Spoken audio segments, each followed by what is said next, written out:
So we got Furu Finance. If you are a Hex YouTuber, please consider using TikTok. TikTok is the window to virality in 2022. You will receive exponentially higher engagement for your efforts on TikTok in comparison with any other marketing method you can imagine. Algorithmic priority for topics regarding cryptocurrency and finance have already been distributed to big influencers and corporations. On TikTok, it's there for the taking. Hexkins had the opportunity to become the giant crypto and finance influencers if they use TikTok. I have the newsletter here. Do you mind if I read it to you? Yeah, go for it. This is I didn't have so many like tweets and tabs to look at because I was spending time writing the newsletter. I write it every Friday. Sign up to the newsletter in the description below. Links in the description. This is with regards to TikTok, so I felt may as well just read it to you and get your reaction because always great insight from you. And I think it's cool to get a newsletter. I think that's like a unique value prop too. I like that. Yeah, thank you. And links in the description. Just put your email in. It's end-to-end encrypted. It's private. You could always unsubscribe. That's what people don't realize. You just press the unsubscribe button. You're not getting it anymore. So here we go. This is something I think the reason why I've been shilling TikTok so much is because Hexicans are talking, we're pre-viral. We're not there yet. We need virality. And I think if we have a paradigm shift in the approach towards virality, there will be virality very, very soon. So it's a very important newsletter, and please sign up in the description below. But here we go. I know that I've been highlighting the importance about building a Hex presence on TikTok and YouTube Shorts, but the more I think about it, the more I come to the realization of how essential it is. Many are stuck in the paradigm that continuous posting on YouTube, Twitter, spamming comments of big influencers and television personalities, NASCAR sponsorships, commercial billboards, postcards, and stickers will inevitably throttle Richard Hart and the Hex community to true virality. Is that true? Perhaps yes. But what people fail to realize is the fact that this pathway to virality is an inefficient use of the precious resources of time and money in the community when it can be achieved far quicker with considerably less time, resources, and energy. How is that, you may ask? TikTok and YouTube Shorts. People are stuck in the 2007 paradigm of YouTube, where seemingly ordinary people were originally receiving millions of followers and views, the likes of Fred, Smosh, Chris Crocker, and Phil DeFranco. But people need to accept that those days are over. News agencies, celebrities, and institutions finally figured it out. Their legacy, reach, and promotional budget has put them first on the algorithm for all mainstream topics, making the prospect of achieving organic adoption almost impossible.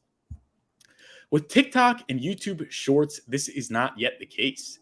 The institutions have yet to truly figure it out, as displayed by the atrocious format of their postings, and therefore giving smaller accounts a tremendous leg up in the algorithm and the opportunity to gain millions of followers on mainstream topics in a relatively short period of time. The efficiency of TikTok for achieving virality is displayed perfectly by the meteoric rise of Andrew Tate. Despite being banned from every social media platform, his fans continue to post his content to the point where he has become arguably the most famous person in the world. Do Andrew's fans grovel to Piers Morgan, Tucker Carlson, and Aiden Ross to have him on the show? No, quite the contrary. These figures approach him because they are aware of his fame and they want a piece of it. Why haven't Hexkins figured this out yet, you ask? Why haven't Hexkins figured this out yet, you ask? Tate's audience is of a younger demographic consisting mainly of teens and 20s, while Hexkins are mainly in their 30s and 40s. Hexicans are of the cream of the crop in terms of intellect and intelligence, but it is important to understand that we do not possess the savvy social media fluency of the younger generation. It is important to highlight that the efforts of Hexicans in the comment section and Twitter threads are noble and have certainly gone a long way, but it is important to accept the fact that it is an inefficient use of resources in comparison with the mass TikTok campaign of Andrew Tate and his followers. The Hex community prides itself on not sucking middleman D. And regarding crypto, this is in fact true. However, when it comes to marketing and onboarding, nothing can be further from that. While the efforts to bring Richard Hart to the mainstream may be effective and noble, the expense of groveling and spamming is demeaning, provocative, and most importantly, unnecessary, given the opportunity of TikTok and YouTube shorts as displayed by Tate and his followers. A race car commercial, billboard, TV airtime, stickers, and postcards get people's attentions for minutes, for seconds, if not minutes. For minutes, if not seconds. While gaining favor in the eye of the TikTok algorithm is eternal. My friend came to me. He's like, I can't use YouTube Shorts anymore because all I see is Andrew Tate. That's where I came from. But Hex is second to none as a cryptocurrency, and despite his controversy, Richard Hart is far more digestible to the mainstream than Andrew Tate, and his fan base is as crazy about him and his content, if not more. Based on the current outlook, I see zero reason why this would not be a successful road to virality and ripe for the taking. The only question is whether we do it or not. Richard Hart possesses knowledge and intelligence so valuable that the idea of begging and groveling middlemen for clout lacks dignity and is perhaps unbecoming of someone of his stature. Through TikTok and shorts, we can add value to the point that they will come begging to him. Your thoughts on that, Richard Hart, My shorts RH on Max. Yeah, I definitely think so. The only thing about TikTok, I will say that I think you're right as far as it hasn't been the potential for, thank you for that. 888 followers. Nice. That's a very lucky number. Just want to say, if you get to 1,000, you could live stream.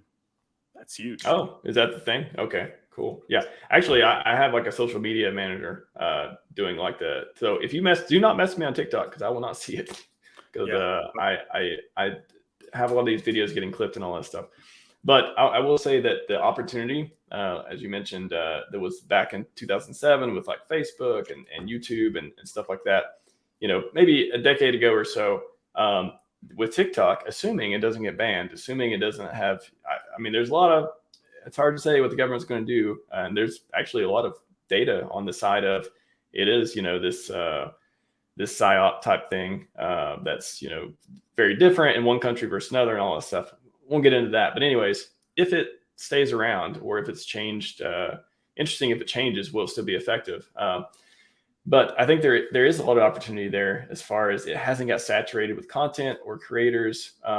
There's a few that have, really been able to use it to get like millions of followers and stuff like that, and it's just an effective platform for certain kinds of, for reaching out to people. Whether it's healthy or not, and in the social aspect over time, all that stuff. Regardless of that, it is an effective way of reaching out to people that is not saturated. Now, I'm still bullish on YouTube. I'm still bullish on what they're doing with shorts and what they're doing. I mean, so YouTube Shorts, for example.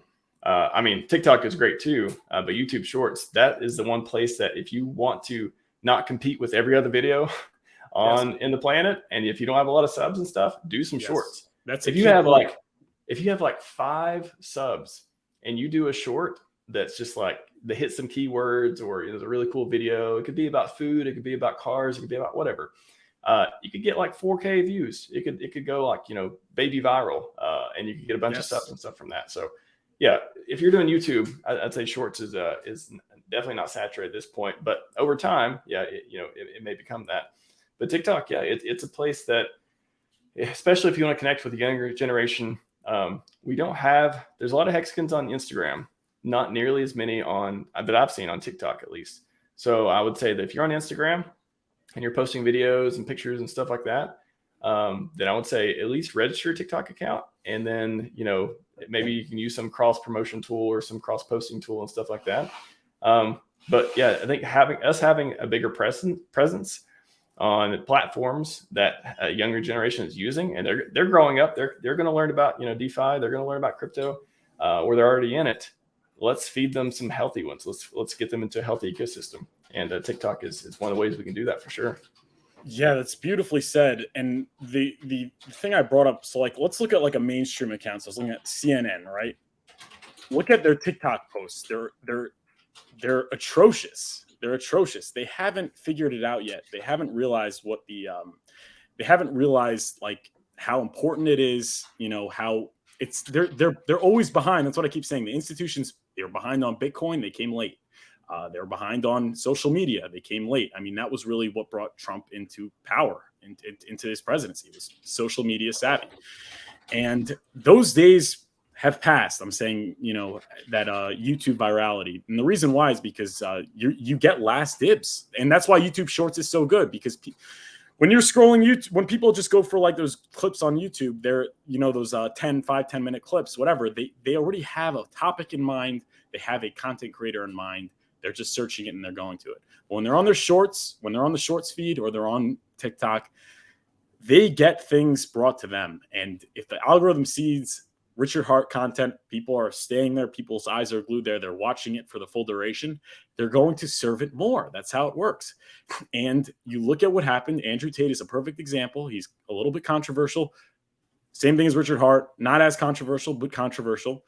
Diehard audience, they got to the promised land through TikTok and YouTube Shorts because people couldn't get away from it. He was charismatic. He comes across your screen. You're going to watch it. You might watch a little more. And then you'll cross-pollinate. You're going to go maybe see some of his stuff on YouTube or some of his stuff on Instagram and all those things. And it just really provides a great base. And we could easily get to that point where my friend calls me and says, hey, I don't use TikTok anymore. I get too much of this Richard Hart guy. I get too much of this Hex content. It's very attainable with such a community that's so active on social media. They just have to focus some of the resources there. A fraction, it will go so much further on TikTok. Whatever you're doing, whatever efforts you're putting into Twitter or YouTube are awesome, but they will go so much further on TikTok and Twitter. It's like, you want virality? You don't have to go and spam these influencers. Let them come to us, honestly. And I'm not saying you shouldn't do it. It has gotten places. It has done good, but per capita, it's not as effective and it's not as dignified as TikTok and YouTube Shorts. That's really my take. What are your thoughts on that? It just made me think of some ideas. First of all, I was trying to think of something around Richard and like not a Subway commercial. This is not a joke about his weight. I'm just trying to think of like somewhere where he can like eat food, because people like seeing people eat food, for whatever reason. They're scrolling through shorts and they're scrolling through TikTok and all this stuff. It's either like eating food or doing something ridiculous or like racing some car and stuff like that. So if we could get him like in some sort of like race, race with his cars, or he's like, I don't know, like somebody makes some like hex.com cookies or something, or like opening the cookies, or somebody, I don't know, delivers like this huge like wedding cake, but it's got like Richard's face painted on it. And, somebody just like sticks their hand in it and just eats it, stuff like that. Like the more it's almost like outrage marketing, but like a very light version that fits within the profile of people who are scrolling through, watching these shorts and watching these TikTok videos and stuff. So I think food is the one demographic, funny enough, that like, I don't know, it could just be like you eating a cookie and then like you eat it and then like Hex.com, save yourself, like, I don't know, it's like just different ideas like that, just to get people's attention and get like, it could be funny, it could be informational, it reminds me of Dixon Piper, talks about Twitter. I had him on the show a few months ago and learned a lot on that show. One of my favorite episodes. And he talked about, if you have a profile, if you have a media account in some way, you want to be either funny or informative. You want people to either come to you because they want to be entertained, or they want to, sub to you, follow you, whatever, because they use you for information. And if you can be both, you got a great chance to blow up. So that's what I would say for people who want to go promote Hex. Do something around what the platform is already good at, but put Hex in there in some way, or put Richard in there in some way. And that's a great point. And let me say why, because if you want to become a car influencer, you want to become a chef influencer, like a food influencer, you want to become a political influencer, whatever, all the types of figureheads that Hexkins plead in the comment section to have Richard Hart on. If you focus your time and attention on that on TikTok and YouTube Shorts, you could get there. Now's the time to get there. Like, if you really are focused on it, you could get there. And then imagine having somebody that's into food or into cars or into whatever it is they're into that has 100,000 followers on TikTok and it's also a Hexkin. It's like, this is such great demographic outreach. And if you don't want to put yourself out there, you could just arbitrage my clips. Arbitrage, not that I'm putting myself in the same category, but Richard Hart or RH Max, if you're okay with that. DM the content creator first if you're not sure. But this is the opportunity to get footing, to get a stronghold, to be a big influencer and promote Hex, before it's too late, before YouTube, before CNN, MSNBC figure it out. before they, before CNN starts making food videos. Yeah, exactly. No, news videos. The Food Network, they don't post on TikTok, or at least they don't do it well. So that's why all these small influencers, they understand. Food Network is not in. Yeah. They're not in yet. They're the institution. They're not in yet. They're the institution. Exactly. They're the institution. Like, you look at their videos, these television networks, their videos are still 1920 by 1080. They're not even in the right format. They don't have the catchy. They don't have the catchy, subtitles and graphics and things like that these savvy young bucks, these young bucks have. And it's like, if you new money from the young bucks. Yeah. If you take that effort to figure it out, if you take hold on just a second. Mom, meatloaf. Mom, meatloaf. Okay, sorry, I had to